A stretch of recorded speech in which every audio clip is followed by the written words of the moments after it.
Days, Days 360 and DateDiff allows you to compute difference between two dates. Days function returns the number of days between two dates.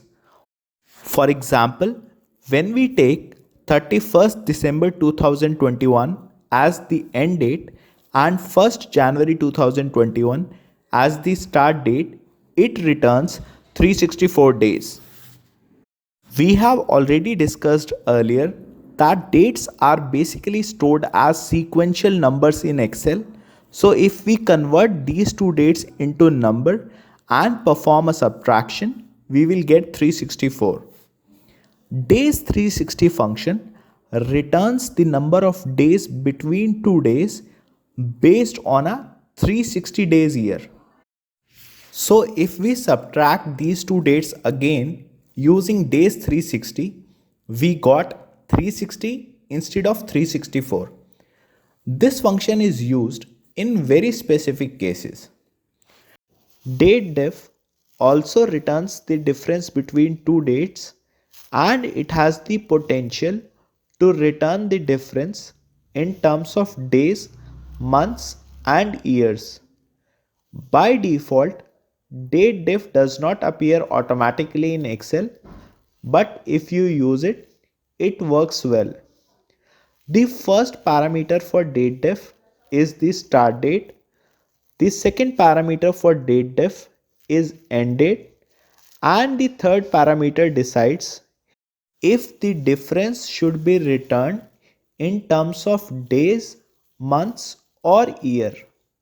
One very important thing, DateDiff does not work if start date is greater than end date. Let's calculate the difference between start and end of the year using DateDiff in days. It gives the same result as our days function, which is 364. If we want to calculate the number of weeks, we can simply divide the result by 7 and it will give us the number of weeks.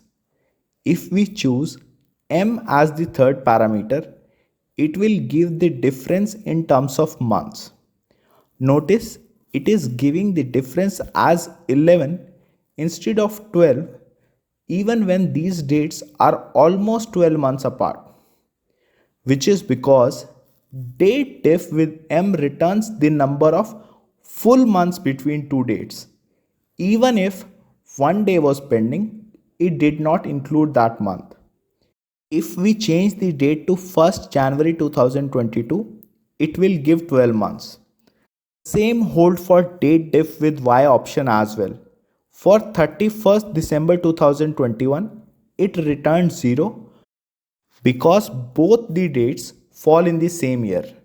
They don't have an year difference, but if we change the end date to 1st January 2022, it will start returning 1.